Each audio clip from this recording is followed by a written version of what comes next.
আসসালামু আলাইকুম, সবাই কেমন আছেন? আমি আলহামদুলিল্লাহ ভালো আছি। দেখতে দেখতে আরেকটা দিন শুরু হয়ে গেল। প্রত্যেকটা দিন এক এক ধরনের অভিজ্ঞতা নিয়েই শুরু হয়। আজকে রান্না করতেছি হলো মুরগির মাংস।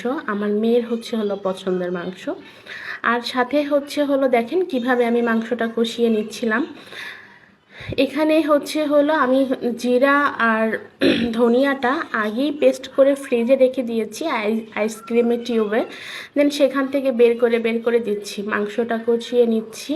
মেয়ে আবার ওদিকে নাচতেছে, মানে মেয়ে খুশি থাকে। মানে সারাটা দিন একা একা থাকে, তো কাজকর্ম থাকে। এই তো আমার বিছানাটার কি অবস্থা করে রেখেছে। ওহিটাই খেলতেছে একা একা আপন মনে। ওহিটাও মনে হয় যে আমার পরিবারের একটা সদস্য হয়ে দাঁড়িয়েছে। ভালো লাগে যখন কোনো প্রাণ বাঁচে, দেখতেই ভালো লাগে। আমার যখন ফাতিহা দুনিয়াতে আসে, তখন খুব একটা আনন্দকর মুহূর্ত মনে হয় যে আমার মধ্যে একটা মানুষ বেঁচে আছে। এই যে আমার মেয়ে নাচতেছে, উড়াদুরা গানে নাচতেছে।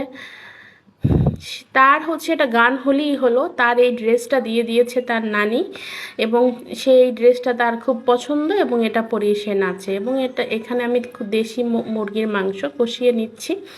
বাবুর খুব পছন্দ এসব মাংস, বাবুর জন্য একটু আলু দিয়ে নিলাম। এবং অনেকটা সময় আমি হলো ইলেকট্রিক চুলাতে রান্না করি। এতে আমার মনে হয় যে গ্যাসটা একটু সাশ্রয়ী হয়।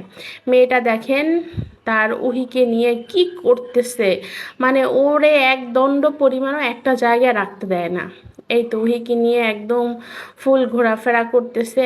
কি অবস্থা, মানে বাহিরেও বৃষ্টি বৃষ্টি একটা ভাব, মানে অন্যরকম একটা পরিবেশ।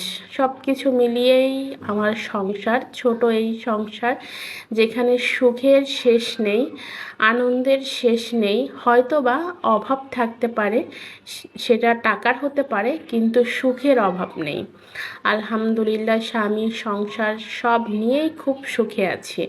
এই তো মাংসটা হয়ে গিয়েছে। আমার মেয়ে আবার মাঝখান থেকে বলল যে না, সে একটু মাংস খাবে, না হলে তো আর সে খেতেও পারবে না। এই সে শুয়ে আছে তার বাবার সাথে রাগ করে। কি যেন হয়েছে বাবা মেয়ের মধ্যে। এই তো মাংসটা প্রায় আমার হয়ে গিয়েছে।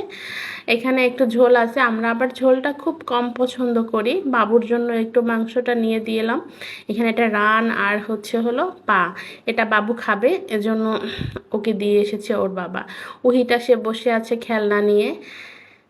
সব কিছু মিলিয়ে কেমন জানি মনে হয় যে একটা ঘোরের মধ্যে সংসার। একটা সংসার যখন সুখ আসে, যখন শান্তি থাকে, তখন সেটা ঘোরের মধ্যেই থাকে। আমি সব শেষে হলো জিরাটা টেলে একদম জিরার গুঁড়ো দিয়ে দিয়েছি, এতে স্বাদটা অন্যরকম থাকে। যারা যারা আমার ভিডিও দেখেন তারা ভালো থাকবেন এবং আমার জন্য দোয়া করবেন।